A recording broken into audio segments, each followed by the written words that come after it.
Hello everyone. In the midst of market uncertainties, there's potential for NIO resurgence, driven by bullish signs, gap-filling opportunities, and strong historical support, especially if NIO deliveries stay robust. I'd like to share some thoughts on NIO and the future of the market. My perspective remains largely the same, but I also want to express my views on what I think about the future of the market. What are your thoughts on this? Now let's take a closer look at what's happening with NIO. On Friday, NIO saw a 2.49% decline, and the daily candle appears quite bearish. It seems that if NIO doesn't announce any negative news, its price may stabilize soon. I believe there's a significant rally brewing in the stock market. Yes, you heard it right. I know many people may be thinking that there's no chance of a rally, and the stock market is heading for a crash. But that's not the case. This is precisely what market makers want you to understand. They also want you to maintain this perspective in November. I can provide a reason for this. The first reason is that it's possible the Fed may decide to halt the increase in interest rates soon, as the latest inflationary numbers have come in as expected. This means they may be inclined to put a hold on it in November. If this happens, the market can move very quickly. Secondly, when we talk about earnings, until earnings are not so bad, we have Apple earnings next week. This can help to some extent, but this thing can also be very different. I also want to say that if you look at the market, we are very fearful. Everyone is waiting for some kind of downturn, and shorts are prevalent in the market, and this is why market makers may be thinking differently. Look at the McCullen Volume Summation Index, and you'll see that in October 2022, it was at the bottom. Then this thing started to rise rapidly. When this thing is so heavily loaded with fear, it's usually the time when the market bottoms out. The same thing happened during March. Then this thing started to rise rapidly. And you will note that if you look at SPY, it was also moving toward a bottom during March. So here the market bottomed, and then the market traveled rapidly upwards for a few months. It's all coming back. It's correct, and now it's reaching those levels again. This suggests that a significant upward move may be coming soon. This is called a bounce, and it has been happening for many years. And at this moment, it feels like it's going to happen again when we see that it's reaching those same levels. It's possible to say that another bounce is coming soon. To add to this, I just want to say that everyone is very scared. People are waiting for a downturn in public opinion, and that usually doesn't happen when everyone is waiting for it. And if you look during the election, this is not just for a midterm election year. It works for any election.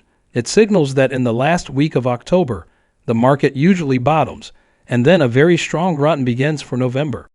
So we are looking at this from a seasonality perspective. Whether it's a midterm year or an election year, it's essentially the same. And so far, it's working quite well. In the same way, there will soon be an increase in the bottom for the market. And I believe that the market will bounce very quickly, and no one will be expecting it.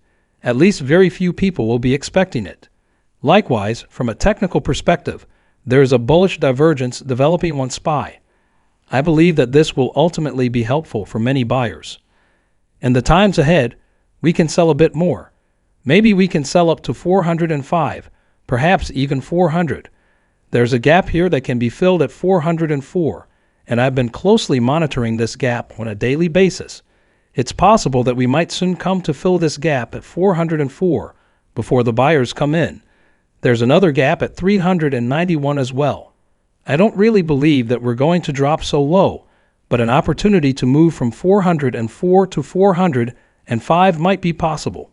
And the gap there might also get filled before the market bounces. If the gap gets filled, I believe bullish divergence can work, as we are currently in the process of selling a 5-wave cycle. From an Elliott wave perspective, that is waves 1, 2, 3, and 4. And this is wave 5. So for the final wave. Along with that, I believe the market will understand its lower value. I think we are looking down from a daily perspective and heading lower. But the market will likely find its lower value soon because everyone is expecting a kind of drop. The beginning of this could be around November. And I think an FOMC meeting might be a reason for that. If the Fed announces that it's going to pause or something like that, As for Tesla stock, I can see it going a bit lower. It's looking more bearish on a daily basis, but somewhere around the 200 range, whether we hold or not, will depend. I believe this will also find its lower value soon before the market bounces. I think Apple might do the same, but it will depend on earnings and other factors. But we're seeing a technical bullish divergence on Apple, so if that pans out, we might see a good bounce. We can see Apple helping and improving the market situation. QQQ looks very bearish.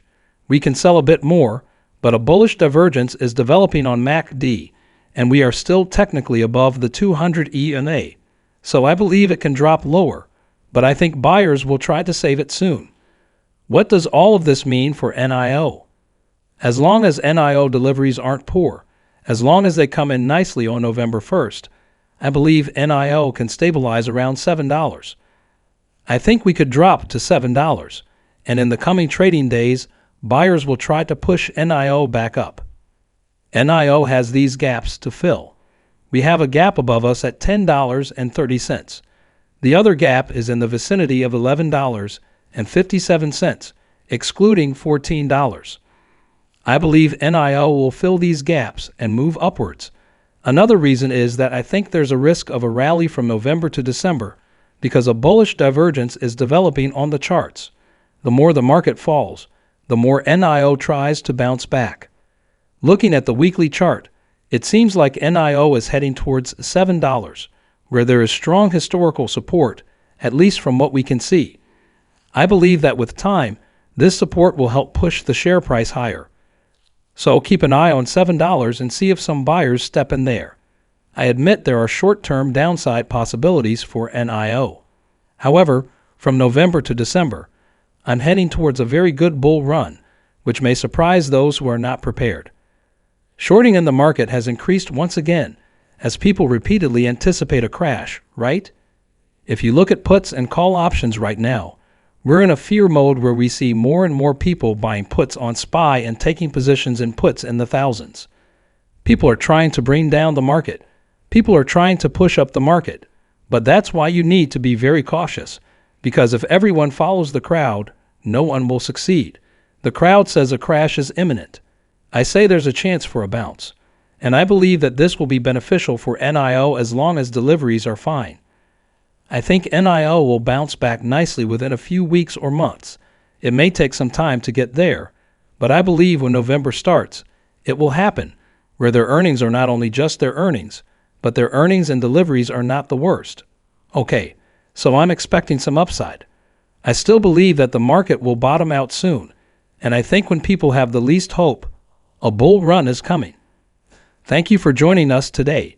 If you enjoyed the video, don't forget to hit the like button and subscribe to our channel for more stock predictions and market insights. Remember to turn on the notification bell so you never miss an update. Happy investing, and see you in the next video.